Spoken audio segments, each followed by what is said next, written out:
It starts quietly, almost invisibly. You're sitting across from someone who cares about you, and they say the simplest question in the world. So, what was your childhood like? And for a moment, everything inside you freezes. Your throat tightens. Your mind goes blank, not because you don't remember, but because you remember too much. There's a whole world behind your eyes, stories you've folded, sealed, and buried so deep that even you hesitate to touch them. You smile instead, you deflect, you change the subject, because some pasts don't feel safe to share, even with yourself. There's a certain kind of person who carries their past like a locked box. You might be one of them. You laugh easily, you listen deeply, you care more than most. But when the conversation drifts toward your history or childhood, your scars, your turning points, something inside you quietly shuts the door, not out of dishonesty, not out of manipulation, but because your past isn't just the past. It's a landscape shaped by storms no one else witnessed. People don't understand how complicated it feels. They say things like, everyone has a past, or just open up, and you nod, you smile again. But they don't see the truth. Your past isn't a story you can casually unwrap. It's a fragile architecture of memories you've learned to tiptoe around. Not because you're weak, but because you had to survive. Psychologists say we all carry narrative identities, the stories we tell to explain who we are. But for people like you, that story isn't linear. It's fragmented, it's layered, it's stitched together by survival instincts, by moments you endured long before you had words to describe them. Emotional parentification, a childhood where you had no witness, no safety net, no one to absorb the impact, so you held it alone. And because of that, secrecy became your first language. Silence became your oldest shield. You learned early that some truths were too heavy, too messy, too dangerous to speak aloud. Maybe your home taught you that vulnerability invited punishment. Maybe your parents told you, don't talk about this. Maybe you watched the adults in your life unravel, and you knew even as a child that if you shared what you were really experiencing, everything around you would collapse. So you adapted. You became the keeper of your own history, the protector of your own wounds, the guardian of your own narrative. And as you grew older, this secrecy didn't disappear. It simply evolved. It became polished, softer, more socially acceptable. People meet you now and think you're private, or mysterious, or hard to read. They admire your independence. They praise your strength. They believe you have everything together, but they don't see the truth beneath the surface, the truth you rarely let anyone near. That your silence isn't coldness. It's caution. It's loyalty. It's self-preservation. It's self-preservation. It's the instinctive understanding that your past shaped you in ways you're still trying to untangle. And maybe, just maybe, it feels safer to lock certain memories away than to reopen wounds that never fully healed.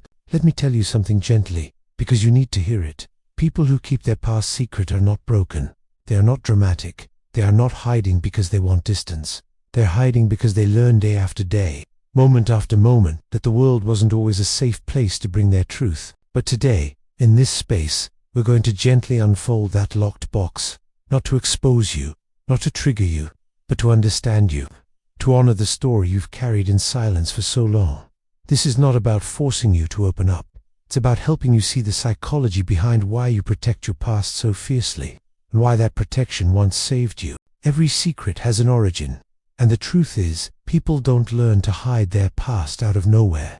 It begins long before adulthood, long before you understood what psychology was, long before you had the language to describe what was happening. It begins in rooms where the air felt too heavy, in hallways where you walked on quiet feet, in moments that taught you one unspoken rule: what happens here must stay here.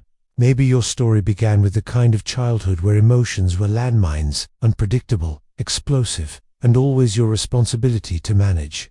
You became the emotional thermostat of your home, adjusting your behavior to control the temperature of everyone around you. If a parent was upset, you softened your voice. If someone was angry, you disappeared into silence. If the house felt tense, you became the peacekeeper. You carried the weight of everyone else's storm, and in doing so, your own inner weather never mattered. You learned quickly that sharing what you felt was dangerous. Not physically though, sometimes it was, but emotionally. Vulnerability wasn't met with comfort. It was met with dismissal, punishment, or exhaustion. Maybe you were told you were too sensitive. Maybe you were told to get over it. Maybe every time you tried to reach out, you found no one there. And so, piece by piece, you built the habit of turning inward, locking every painful emotion behind a quiet, invisible wall. Sometimes the secrecy came from another place, a family that looked perfect from the outside, the kind where appearances mattered more than truth. Behind closed doors, there were arguments, addictions, betrayals, financial chaos, or emotional neglect. But outside, you were expected to smile, to perform, to pretend. You were given the role of protector, even as a child. Protect the family image, protect the adults' reputations, protect the secrets no one ever acknowledged. And the only way to survive was to bury your reality so deep that even you eventually forgot where you hid the pieces. And then there were the children who learned secrecy through loneliness, the ones no one asked about.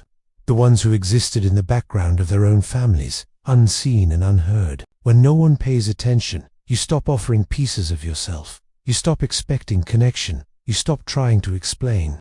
Eventually, you learn that silence hurts less than disappointment. But the most painful origin story of all, the one where you did try to share, where you opened your mouth, or your heart, or your childhood memories, as someone laughed, or minimized them, or told you it wasn't that bad. And right there, in that small moment of betrayal, something inside you calcified. You learned that your truth was too delicate for careless hands. You learned that people couldn't hold it. You learned that being understood was a luxury you couldn't afford.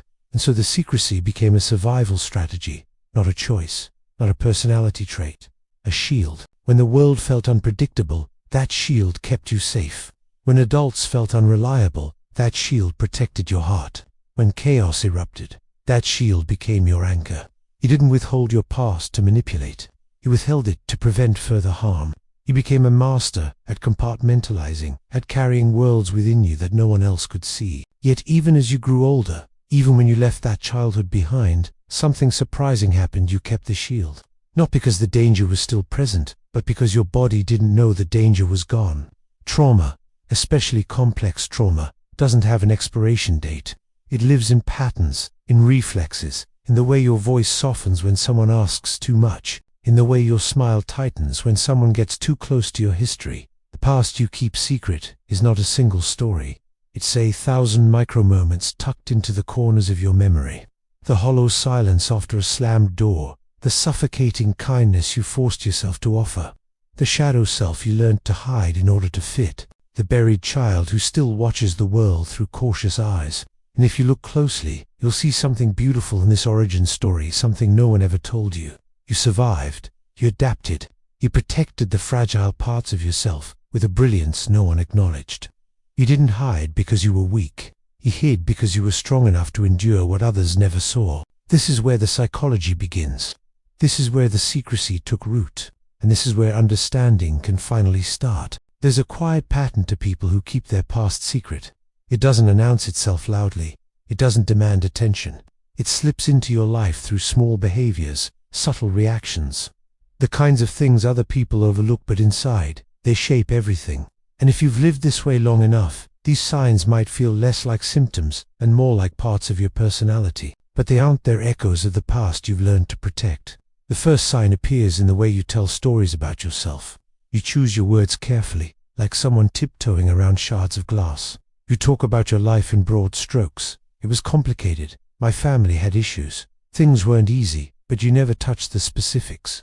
You skim the surface, keeping everything vague, safe, and far away. And people think you're being humble or private, but the truth is simpler. Details feel dangerous. Details feel like doors you don't want to reopen. You might notice it in how you react when someone unexpectedly asks personal questions. Most people would answer casually, but you feel the rise of a familiar tension in your chest, a tightening in your throat, a flicker of hypervigilance that whispers, "Careful." You'll reroute the conversation with skill, deflecting, redirecting, asking them a question instead. You become the listener, the observer, the one who knows everyone, but is known by no one. It feels safer that way. There's also the way you become strangely protective of your inner world. You might share opinions, dreams, goals, but not your wounds. You could talk for hours without revealing anything that truly matters. You might even use humor, intelligence, or curiosity as shields, guiding attention away from the shadows you don't want anyone to notice. People describe you as mysterious, hard to read, or emotionally reserved. But what they don't realize is that you're really not trying to be disintued, trying not to bleed. Another sign shows up in how you handle conflict. Instead of explaining why something triggered you, you shut down. Instead of saying, "This reminds me of something painful," you say nothing at all. You swallow your reactions, carry your discomfort alone, and convince yourself that the feeling will pass. Because once upon a time, speaking up only made things worse. So now, silence feels like safety, even when it hurts you. You might notice the opposite too, the way you over-explain small mistakes, but hide the big pains. You apologize quickly, even when you did nothing wrong. You fear being misunderstood, exposed, or judged. A part of you still believes that if someone knew the full story, the real story, they would leave, or pity you, or weaponize your truth against you, like others once did. There's a particular loneliness you carry as well. You can be surrounded by people, loved even, yet still feel like you're holding a secret no one has earned the right to hear. Not because they're unworthy, but because you've never known what it feels like for someone to hold your truth gently. You crave connection, yet connection terrifies you. You want someone to understand you, yet you fear what understanding requires. Honesty. For some, the secrecy becomes woven into identity. You're the strong one, the put-together one, the helper, the one who never cracks, never cries, never falls apart in front of anyone. The role feels safe. It keeps people from asking too many questions. It keeps the past neatly sealed away.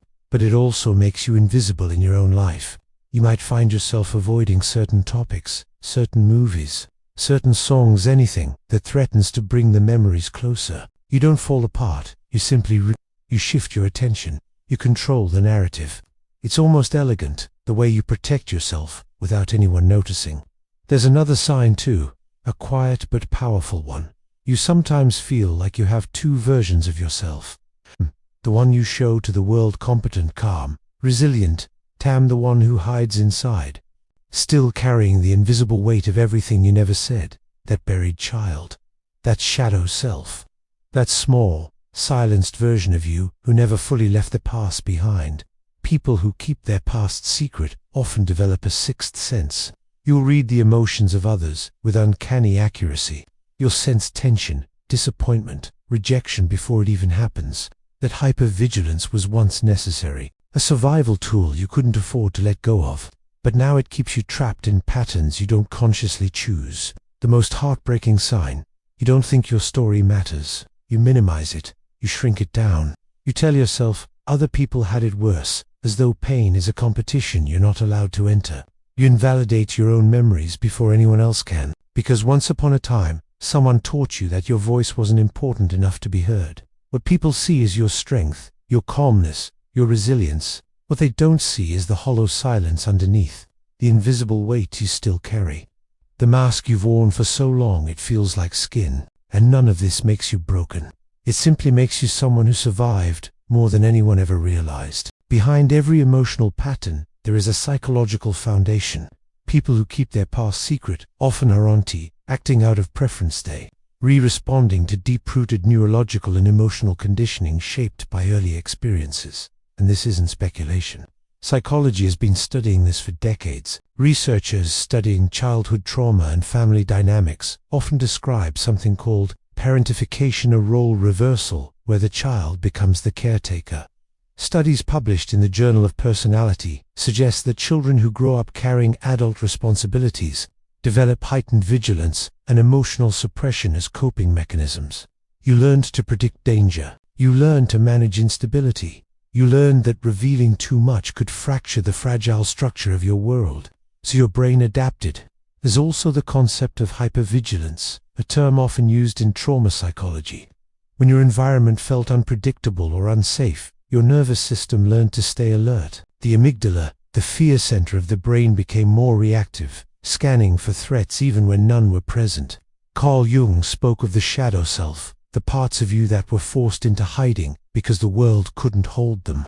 For trauma survivors, the shadow isn't just emotional, it's neurological.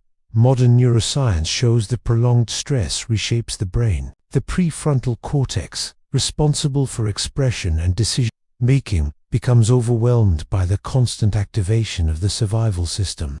That's why talking about your past feels threatening, It literally triggers the same neural circuits that once helped keep you safe. Your body remembers what your mind tries to forget. Another concept that plays a role is attachment theory. When caregivers are inconsistent, dismissive, or overwhelmed, children develop insecure attachment patterns, often marked by emotional self-sufficiency and a fear of being truly seen. Not because you didn't want connection, but because connection felt unpredictable. Sharing your truth felt like handing someone a live wire. Psychologists also talk about compassion fatigue and pathological altruism. When you spent your childhood caring for others, your brain became wired to focus outward. You developed acute mirror neuron sensitivity, the system that lets you feel other people's emotions as though they were your own. This can make introspection difficult. It's easier to understand others than to let someone understand you. There's another term that may resonate deeply: locus of control. If you grew up in circumstances where you had no power, your brain learned that control comes from managing your own inner world. Secrets became a form of psychological ownership. The past became something you guarded because it was one of the few things in life that truly belonged to you. Even self-gaslighting, dismissing your own feelings, questioning your memories, has roots in trauma research. When your emotional reality was invalidated repeatedly, your brain learned to doubt itself as a protective mechanism. Hiding your past wasn't just emotional, it became cognitive. All of this isn't just theory. It's the quiet truth of how the human brain adapts to pain. You didn't choose secrecy out of stubbornness or pride. You didn't choose silence because you wanted to appear mysterious. You learned it, you adapted to it, and in many ways, it saved you. Understanding the science behind this doesn't erase the emotional weight, but it does reveal something important. Your patterns make sense. Your responses are logical. Your brain was doing its best to protect you. Here's the part no one warns you about, the part that arrives quietly, years after the original wounds. The past you keep secret doesn't stay in the past. It lives inside you, shaping the corners of your life in ways you don't always see. And the world has no idea. People admire your strength, your calmness, your resilience, but they don't see the hidden reality, the shadowed truth beneath the surface. The dark truth is this: carrying a secret history is exhausting. Not because you're hiding something shameful, but because you're constantly regulating yourself in ways most people will never understand. You monitor your words. You measure your expressions. You control your reactions. You make sure nothing slips out that might expose the parts of your story you've worked so hard to bury. It's a constant performance of stability, one you didn't choose, but one you learned to master. And here is the painful part. The silence you created to protect yourself becomes the silence that isolates you. When someone gets close, when a relationship deepens, when a friend becomes family, the instinct to hide doesn't disappear. In fact, it intensifies. You feel the old fear rise, the fear that if someone sees the full picture, they'll pull away. Or worse, they'll look at you with pity. So you give them the edited version of yourself, the polished version, the version that's easy to love. But inside, you feel the distance growing. Because how can anyone truly know you when the deepest parts of you are locked behind an internal door you'd never let anyone through?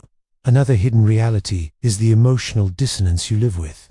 Outwardly, you present as grounded, independent, functional, but internally, you feel like you're made of glass. One memory, one unexpected question, one moment of vulnerability can shake you in ways no one sees.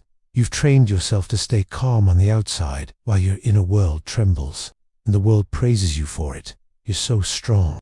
You never break. You're so composed. They don't realize that the strength they admire is the armor you never got to take off. There's also a loneliness that builds over the years, a loneliness that isn't about people, but about being unseen. You can laugh with others, support them, comfort them, but when you think about letting them comfort you, your chest tightens. Your mind retreats. You convince yourself they wouldn't understand, or that they don't need to know, or that the past is irrelevant now. But the truth is, the past still lives inside you like a room you never enter, yet always feel.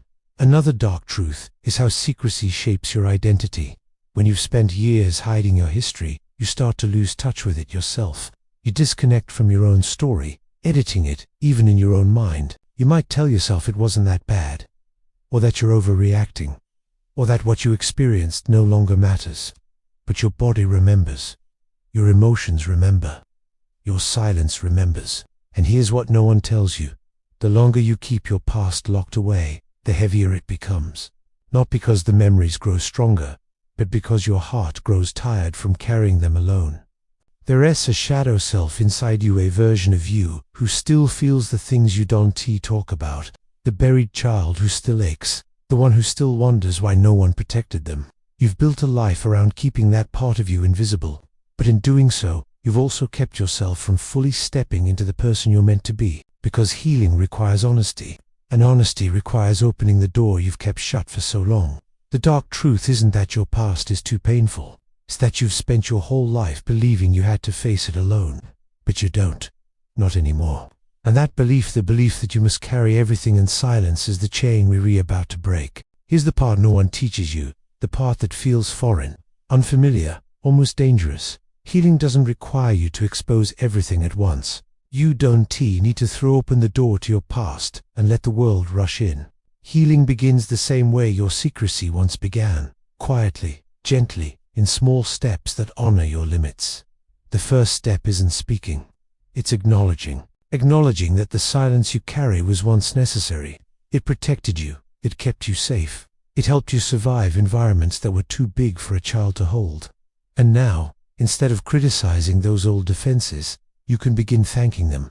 Because everything you hid, everything you held, everything you refused to let the world see it, was all an act of survival. Let me tell you something you may have never believed. You don't have to heal by exposing your wounds. Healing isn't a performance, it's an internal shift. One of the most powerful steps is allowing yourself to reconnect with the parts of you you've abandoned. This is where inner child work comes in, not as a cliché, but as a reclamation. That buried child inside you isn't a weakness. They are the source of every instinct that kept you alive.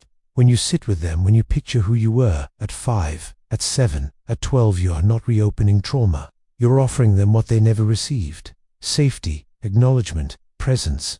Another path forward is learning to tell your story in pieces, not all at once. You don't need to reveal everything to everyone, but maybe you can begin with yourself. Write parts of your history without judging them. Speak memories aloud in an empty room. Let your truth exist somewhere outside your chest, even if no one else ever reads it. This is called psychological ownership, taking back the parts of you you once hid out of fear. And eventually, you may find one person that feels safe enough for a single sentence. Not everything, just one truth, one moment, one memory. Healing is not about emptying the box, it's about loosening the lock. Shadow work, a concept from Carl Jung, invites you to explore the parts of yourself that were forced into hiding. Not to shame them, but to integrate them. To understand that your secrecy, your silence, your emotional armor, they're all pieces of your shadow self that want to be seen, not exposed. You don't need to bring them into the light all at once. Just stop abandoning them. And most importantly, you can start shifting your internal voice. The voice that tells you your story doesn't matter. The voice that says you're being dramatic. The voice that insists you must carry everything alone. That voice is not your truth. It's an echo of your past. You get to choose a new narrator now. Let the new voice be softer, kinder, more patient. One that says, I deserved safety. I was not wrong to feel hurt. I don't have to hide anymore. Healing doesn't happen because you forced yourself to reveal everything. It happens because you finally give yourself permission to stop carrying it alone. Sometimes the hardest part about having painful childhood memories isn't the remembering. It's the not remembering. Your mind becomes a master of disguise, hiding what hurts, reshaping what scares you, burying what overwhelmed you. But the body, the body doesn't forget. It stores what the brain can't process. You might feel it in sudden anxiety when nothing is wrong, or in a tension that never fully leaves your shoulders, or in the way your stomach drops the moment someone raises their voice. These aren't overreactions, they're reminders, they're echoes. When you grew up feeling unsafe emotionally or physically, your nervous system learned to stay alert. Even as an adult, your body stays loyal to that old survival map. It remembers the patterns, voices that sound like danger, faces that resemble past threats, situations that once felt out of control. So you might avoid certain people without knowing why. You might shut down during conflict without choosing to. You might feel small, even when you know you're not. It's confusing because nothing new is happening, yet something old is waking up inside you. And this is the part most people don't talk about. Healing isn't just emotional. It's physical, somatic, sensory. It involves teaching your body gently, patiently, that the danger is gone, that it's allowed to relax, that it no longer has to protect the child you once were. You're not broken. You're remembering in the only way your body knows how.